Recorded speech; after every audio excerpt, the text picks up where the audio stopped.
Hello दोस्तों, कैसे हैं आप सब। मैं नामदेव सिंह स्वागत करता हूं अपने YouTube channel maths with Namdev में। जैसा कि आपको पता है, अपना कक्षा 10 का चैप्टर नंबर 2 रियल नंबर या वास्तविक संख्याएं चल रहा है, जिसका अपने एक पार्ट कर चुके हैं। अब इसका दूसरा पार्ट, इससे आगे अपने चलते हैं, जिसमें अपने पढ़ेंगे यूक्लिड विभाजन प्रमेयिका। क्या होती है यूक्लिड विभाजन प्रमेयिका, इसके बारे में अपने चर्चा करेंगे। चलो इसको विस्तार से पढ़ते हैं। यूक्लिड विभाजन प्रमेयिका।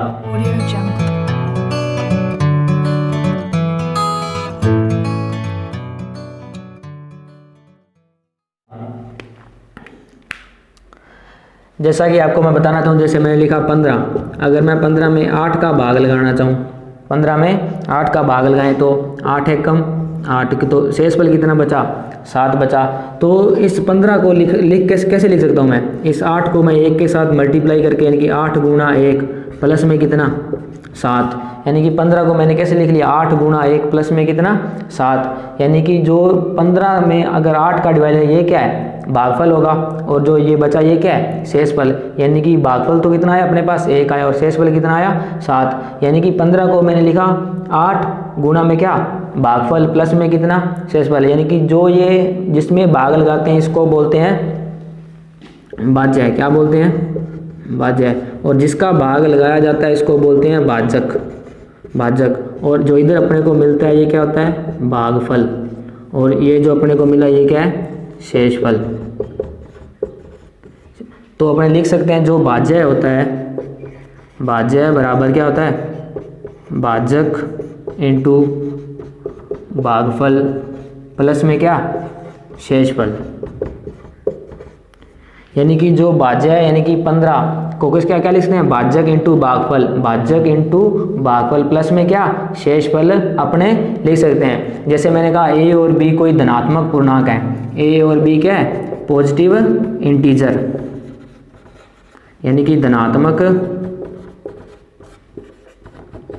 पूर्णांक है, यानी कि ए और बी धनात्मक गुना है, जहाँ पर मैंने मान लिया ए क्या है बड़ा है बी से, यानी कि जो भाज्य होगा हमेशा भाजक से क्या होगा बड़ा होगा। मैंने मान लिया जो ए है वो बड़ा है क्या है बी से, यानी कि ए में अगर मैंने बी का भाग लगाया तो मैंने मान लिया जो भागफल आया वो क्या आया क्यू मान लिया, और जो शेषफल आया मैंने क्या मान लिया, जो शेषफल है वो क्या है आर। तो इसको अपने कैसे लिखेंगे, भाज्य बराबर भाजक इंटू भागफल प्लस शेषफल। भाज्य अपने पास कितना जिसमें भाग लगाया जाता है यानी कि ए, और बराबर में भाजक यानी कि जिसका भाग लगाया जाता है कितना बी, गुणा में भागफल कितना मान लिया क्या मिला अपने को क्यू, प्लस में शेषफल कितना आर, यानी कि ए बराबर बी क्यू प्लस में क्या लिख सकते हैं आर लिख सकते हैं। ए और बी क्या है यहाँ पर धनात्मक पूर्णांक है, धनात्मक पूर्णांक होने का क्या मतलब +1 से लेकर इनफाइनाइट यानी कि अनंत तक ना, जहाँ पर जो ये आर का मान होगा ये या तो 0 भी हो सकता है, और यहाँ 0 से क्या होगा बड़ा होगा, और ये b से क्या होगा हमेशा ही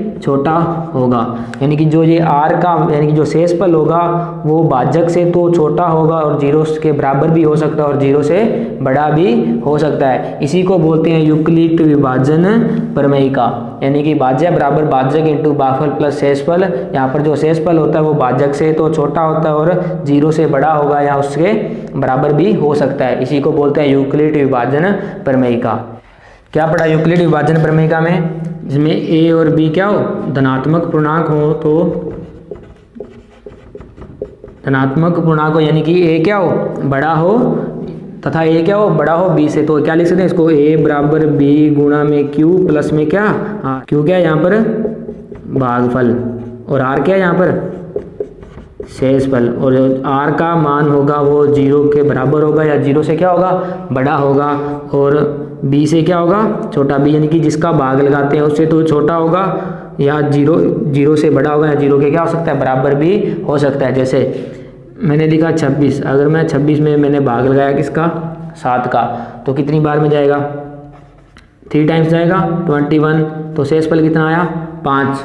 तो जो शेषफल आया क्या 7 से छोटा है, बिल्कुल छोटा है, यानी कि जो रिमाइंडर यानी कि जो शेषफल होगा हमेशा ही भाजक से क्या होगा छोटा होगा, और ये 0 से बड़ा यानी कि 0 के बराबर भी हो सकता है और 0 से बड़ा भी हो सकता है। यानी कि अगर 26 को अपने लिखना चाहें तो कैसे लिखेंगे, 26 को लिखेंगे 7 गुणा में 3 प्लस में कितना 5, भाज्य बराबर भाजक इंटू भागफल प्लस में कितना शेषफल। जैसे अगर मैंने लिखा 35 में अगर मैंने 7 का भाग लगाया तो 5 टाइम्स जाएगा, तो इस स्थिति में जो शेषफल बचा वो कितना बचा, 0। यानी कि शेषफल 0 के बराबर भी हो सकता है और b से क्या होगा, छोटा होगा, लेकिन b से बड़ा नहीं हो सकता। अगर b से बड़ा होगा तो भाग एक बार और जाएगा आगे, तो यहाँ पर शेषफल कितना, 0। इस स्थिति में यहाँ पर शेषफल कितना, 5, यानी कि शेषफल जो होगा हमेशा b से छोटा होगा और यहाँ 0 भी हो सकता है। अगर 35 को अपने लिखना चाहें तो कैसे लिखेंगे, 7 गुणा 5, यानी कि भाज्य बराबर भाज्यक इंटू भागफल प्लस में कितना, शेषफल। इस स्थिति में शेषफल कितना, 0, यानी कि a बराबर बी क्यू प्लस आर भाज्य बराबर भाज्यक इंटू भागफल प्लस शेषफल है। r जो होगा 0 से बड़ा या बराबर होगा और b से क्या होगा, छोटा होगा। यही क्या यूक्लिड विभाजन प्रमेय। उदाहरण नंबर 1, दर्शाइए कि कोई भी धनात्मक पूर्णांक 3q या 3q प्लस 1 या 3q प्लस 2 के रूप में लिखा जा सकता है, जहाँ पर q क्या है, कोई पूर्णांक है। यानी कि कह रहा है कोई भी धनात्मक पूर्णांक उसको 3q प्लस 1 और 3q प्लस 2 के रूप में लिखा जाता है। ये अपने को क्या करना है, दर्शाना है, यानी कि क्या करना है, सिद्ध करना है। अब देखो अगर मैं इसकी बात करूँ 3q और यहाँ पर क्या है 3q प्लस 1 और क्या है 3q प्लस में 2, अगर अपने को पता है कोई भी धनात्मक पूर्णांक अगर यूक्लिड विभाजन प्रमेय की बात करें वो क्या होती है, a बराबर बी क्यू प्लस क्या होती है, r होती है। अगर यहाँ पर देखें तो इसको क्या 3q प्लस में 0 नहीं लिख सकता, बिल्कुल लिख सकते। यानी कि कह रहा है कोई भी पूर्णांक है उसमें 3 का अगर भाग लगाए तो शेषफल कितना आना चाहिए, 0 आना चाहिए। कोई भी पूर्णांक उसमें 3 का भाग लगाए तो शेषफल कितना आना चाहिए, 1 आना चाहिए। कोई भी पूर्णांक उसमें 3 का भाग लगाए तो शेषफल कितना आना चाहिए, 2 आना चाहिए। यानी कि कह सकते हैं यहाँ पर b को अपने को कितना लेना है, b बराबर कितना लेना है, 3 लेना है। तो आइए करते हैं। तो सबसे पहले लिखेंगे माना कोई धनात्मक पूर्णांक, माना कोई धनात्मक पूर्णांक, मैंने बराबर कितना मान लिया a, और b बराबर अपने पास कितना हो जाएगा 3। तो क्या a बराबर मैं क्या लिख सकता हूँ, 3q लिख सकता हूँ। a बराबर 3q प्लस r कहाँ से आए, यूक्लिड विभाजन प्रमेय से। तो यहाँ पर लिखेंगे यूक्लिड विभाजन प्रमेय से। यही तो होती है यूक्लिड विभाजन प्रमेय का, a बराबर बी क्यू प्लस आर और b बराबर कितना लेना है अपने को 3, यानी कि a बराबर 3q प्लस आर। अब अपने को पता है जो r होता है वो किससे, या तो 0 के बराबर हो सकता है और किससे छोटा होता है, b से क्या होता है, छोटा होता है। b अपने पास क्या है 3 है, यानी कि जो r यानी कि जो शेषफल है वो 0 से तो क्या होना चाहिए, बड़ा होना चाहिए, यहाँ बराबर हो सकता है, और 3 से क्या होगा, छोटा होगा।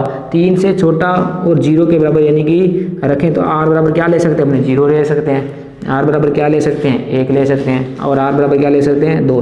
यानी कि r बराबर 0, 1 और 2 इनमें से अपने कुछ भी ले सकते हैं। तो लिखेंगे r बराबर 0, 1, 2, 3 रखने पर।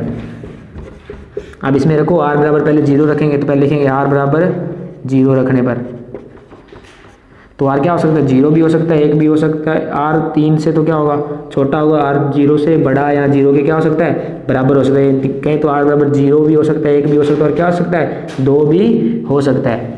3 से r है जो 3 से क्या होगा, छोटा होगा, और 0 से बराबर या 0 से क्या होगा, बड़ा। यानी कि 3 से छोटे और 0 से बड़ा या 0 से बराबर की बात हो तो r क्या हो सकता है, 0 भी हो सकता है, 1 भी हो सकता है, और 2 भी हो सकता है। तो सबसे पहले r बराबर 0 रखेंगे तो क्या हो जाएगा, ये a बराबर 3q प्लस में r की जगह 0 रखा, तो किसी भी संख्या में 0 जोड़ें तो कोई फर्क पड़ेगा नहीं। तो a बराबर मेरे पास क्या आ गया, 3q। अब दूसरी स्थिति में r बराबर मैं कितना रख लूँ, 1। तो क्या लिखेंगे, r बराबर 1 रखने पर। अब r बराबर इसमें 1 रखो तो जो a होगा वो 3q प्लस क्या होगा, 1 होगा। अब तीसरी स्थिति में r बराबर कितना रखने पर, 2 रखने पर। r बराबर 2 रखेंगे तो क्या आ जाएगा, a बराबर 3q प्लस में 2।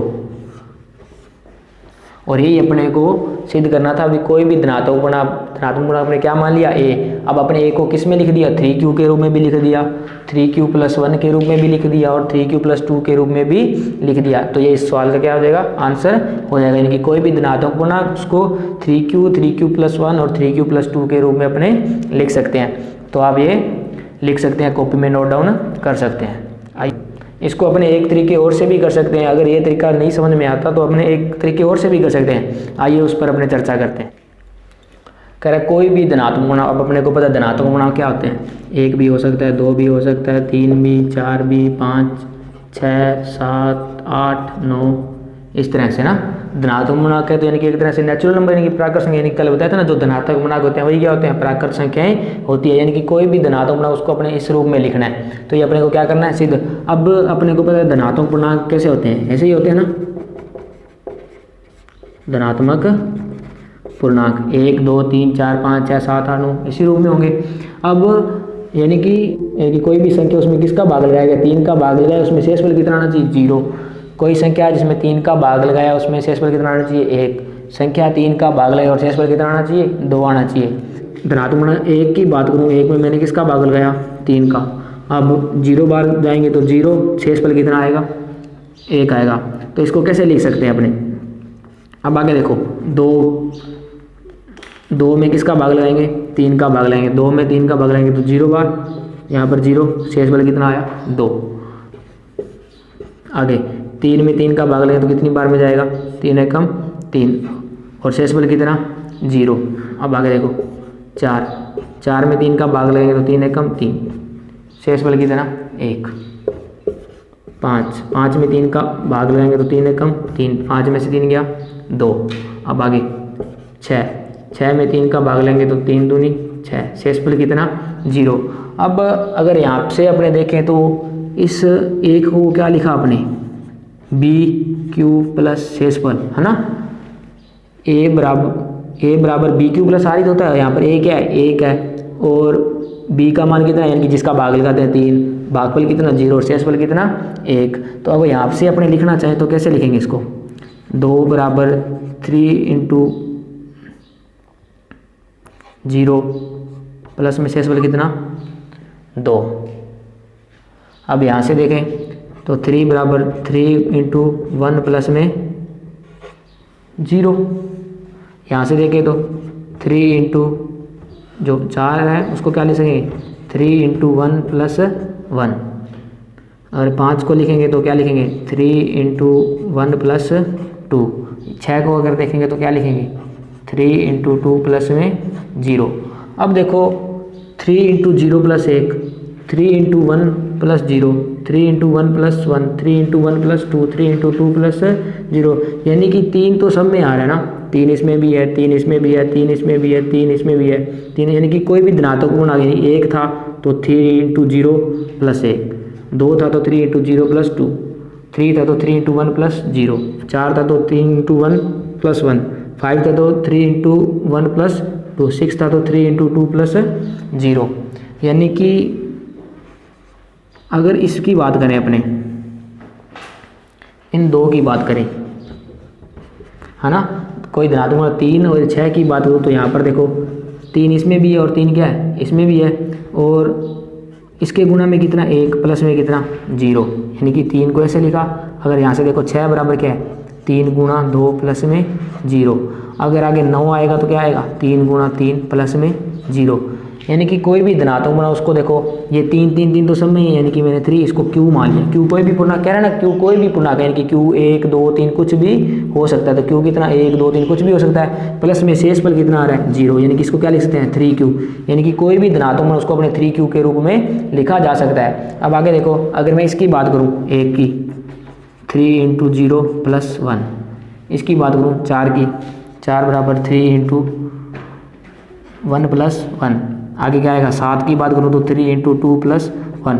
अब इनमें देखूँ तो इसमें एक रिजल्ट की बात करें तो 3 तो सब में आ रहा है, अगर यहाँ पे गुणा में 0 फिर गुणा में 1 गुणा में 2, यानी कि कोई पूर्णांक आ रहा है उस पूर्णांक को अपने क्या मान लिया Q मान लिया।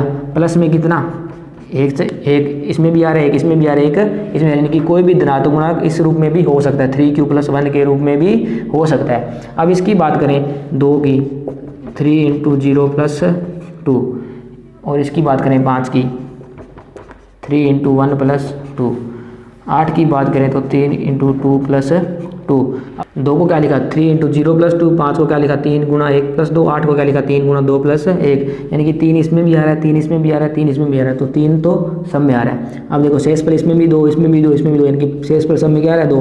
अब चेंज क्या हो रहा है यहाँ पर 0, यहाँ पर 1, यहाँ पर 2, यानी कि कोई क्यू पूर्णांक है वो कुछ भी हो सकता है, 0 भी हो सकता है, 1 भी हो सकता है, 2 भी। इसने कहा है ना क्यू कोई पूर्णांक है तो वो क्यू कुछ भी हो सकता है, यानी कि कोई भी धनात्मक उसको 3q के रूप में भी अपने लिख सकते हैं, 3q + 1 के रूप में भी लिखा जा सकता है और 3q + 2 के रूप में भी लिखा जाता है। आप इस तरह से भी इसको कर सकते हैं। ये थोड़ा बड़ा हो जाता है, लेकिन अगर आप छोटा करना चाहें तो वो भी कर सकते हैं। दोनों ही सरल हैं, जो आपको अच्छा लगे वो आप कर सकते हैं।